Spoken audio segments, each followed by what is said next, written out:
ሰላም ጤና ይስጥልን የኢትዮ ፊደል ዩቲዩብ ቻናል ተከታታዮቼ እንዴት ናችሁ?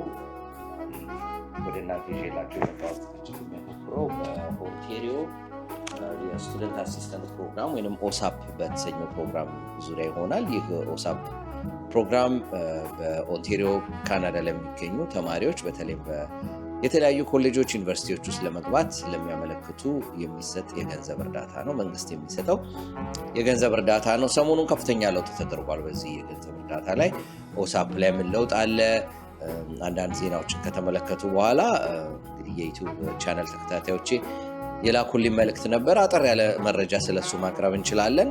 ኦንታሪዮ ገቨርንመንት የወጣ መግለጫ አለ። የኦንታሪዮ ሚኒስትሪ ኦፍ ኤጁኬሽን እነዚህ የላኳቸውን መግለጫዎች በሙሉ የተወሰነ ለማንበብ ሞክሬያለሁ። እንግዲህ የተሟላ መረጃ ለማቅረብ ቻልነውን ያህል አድርገናል። እናንተ ደግሞ ተጨማሪ ንባብ ማድረግ ሊፈልግ ይችላል። እንደዚህ አይነት ነገር እንደየ ኢንዲቪጁዋል ሁኔታችሁ ይለያያል። ነገር ግን ኦሳፕ ራሱ ምንድን ነው የሚለውን ስንመለከት የኦንታሪዮ ስቱደንት አሲስታንት ፕሮግራም ማለት ነው። ኦሳፕ ማንኛውም በዩኒቨርሲቲ ኮሌጆች፣ እንዲሁም ሌሎች ቦታዎች ላይ መግባት የሚፈልጉ ወገኖች ከመንግስት የሚያገኙት የገንዘብ ብድር እና የእርዳታ ወይም ግራንት ፕሮግራም ነው ማለት ነው።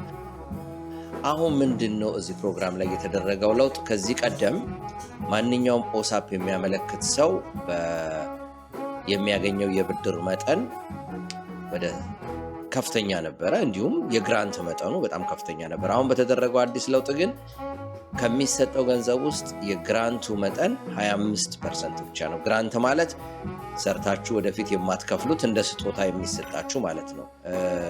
የብድሩ ደግሞ ሎኑ አሁን 75% ሆኗል ማለት ነው። ስለዚህ ለውጡ ምንድነው? እንደ ግራንት ወይንም እንደ ስኮላርሺፕ እንደ ስጦታ ይሰጥ የነበረው ገንዘብ 25% ብቻ ሆኗል። በፊት ከዛ በላይ እስከ 75% ሊገኝ ይችል ነበረ። እሱ አሁን የለም ቀርቷል ማለት ነው። ሌላው አዲስ የተደረገው ለውጥ ምንድነው? ኦሳፕ ድሮ ለየትኛውም ትምህርት ቤት ብታመለክቱ ይሰጥ ነበር። በአሁኑ ሰዓት ግን ፓብሊክ ኮሌጅ እስካልሆነ ድረስ ይህንን ግራንት ማግኘት አትችሉም። ይሄ ግራንት ደግሞ ከዚህ በኋላ በኦሳፕ በግል ዩኒቨርሲቲዎች ወይም ኮሌጆች ውስጥ ስታመለክቱ አይሰጣችሁም ማለት ነው። እነዚህ ናቸው እንግዲህ ለውጦቹ።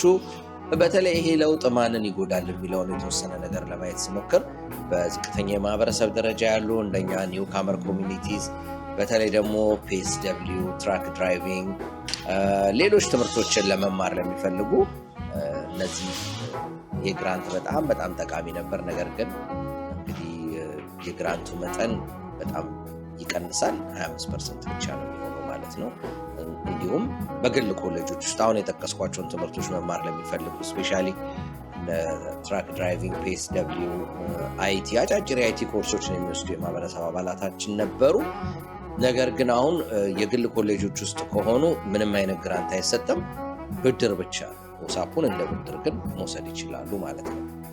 ለማንኛውም የኦንታሪዮ የትምህርት ስራ ላይ የተሰማሩ የተለያዩ ድርጅቶች እንዲሁም የሴትልመንት ድርጅት አዲስ ለሚመጡ እገዛ የሚያደርጉ ድርጅቶች የጠቀሱት ሀሳብ ምንድን ነው? ቀደም ብሎ ማመልከት። አሁን እንደ ድሮ ግራንቱ ያው 100% እንደምናገኘው እንደማናገኘው እርግጠኛ አይደለም። ስለዚህ ቀደም ብሎ ግራንቱ ማመልከት፣ ቀደም ብሎ ኦሳፑን ማመልከቻው ከገባ ምን ያህል ግራንት ምን ያህል ብድር እንደሚሆን ይታወቃል ማለት ነው። ስለዚህ የትምህርት ዘመኑ ከመጀመሩ ቀደም ብሎ ማመልከት ጥሩ ነው ይላሉ።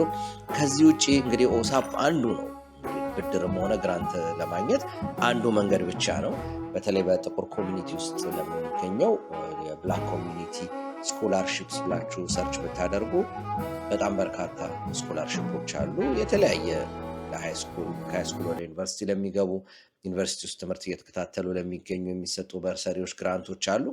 ወደፊት እንግዲህ ሌሎች በዚሁ በትምህርት ቤት በዩኒቨርሲቲ ውስጥ ያሉ ይህንን ፕሮግራሞች የሚከታተሉ ልጆችን ወደ ዩቱብ ቻነላችን አምጥተን በቂ ማብራሪያ ይሰጧቸዋል። አስታውሳለሁ ከዚህ ቀደም በርካታ የማህበረሰባችን አባላት ይህንን ትልልቅ ግራንቶች ያገኘዋሉ ለፒኤችዲ ፕሮግራም እና እነሱን አምጥተን ደግሞ እንዴት እነዚህ ግራንቶች ሊገኙ እንደሚችሉ ኦሳፕ በአሁኑ ሰዓት እንግዲህ 25% ብቻ ነው ግራንቱ፣ 75% ብድር ነው የሚሆነው። ተምረው ስራ ሰርተው በኋላ ላይ የሚከፍሉት ብድር ነው የሚሆነው እና አሁን የኦሳፕ ፕሮግራም ላይ ይህ ለውጥ ሲደረግ ሌሎች የትምህርት እገዛ ማድረጊያዎች፣ ግራንቶች፣ ሎኖች የት ይገኛሉ የሚለውን ደግሞ በቀጣዩ ዝግጅታችን ሌሎች እንግዶችንም ጋብዘን ለማቅረብ እንሞክራለን። ለማንኛውም በሚኒስትሪ ኦፍ ኤጁኬሽን ኦንታሪዮ ጋቨርንመንት ዌብሳይት ላይ ገብታችሁ ኒው ቼንጅስ ኦን ኦሳፕ እንደዚህ ነገር ብላችሁ ታደርጉ በጣም በርካታ መረጃዎችን ታገኛላችሁ። እስቲ እናንተ ደግሞ በዚህ ላይ የምትሉት ካለ ኮሜንት ላይ አስቀምጡልን። ሌሎች ደግሞ ወደፊት አምጥተን በትምህርት ዘርፍ ሊገኙ የሚችሉ እገዛዎች ምንድን ናቸው የሚለውን እናወራለን። ኢትዮ ፊደል ዩቲዩብ ቻናላችንን በተለያየ ጊዜ ሰብስክራይብ ያደረጋችሁ፣ ሼር ያደረጋችሁ፣ ዝግጅቶቻችንን እንዲደርሷችሁ የምታደርጉ በሙሉ በጣም እናመሰግናለን። በማህበረሰባችን ውስጥ የኢትዮ ፊደል ስራ ለምታገዙት ስፖንሰሮቻችን እንዲሁም አጋሮቻችን በሙሉ ከልብ አመሰግናለሁ። መልካም ጊዜ። ስለ ኦሳፕ አዲስ ለውጥ የተደረገበትን ሂደት በተመለከተ ያቀረብኩላችሁ ዝግጅት እዚህ ላይ ያበቃል። መልካም ጊዜ። እንግዲህ በሌላ ዝግጅት እስከምንገናኝ ሰላም።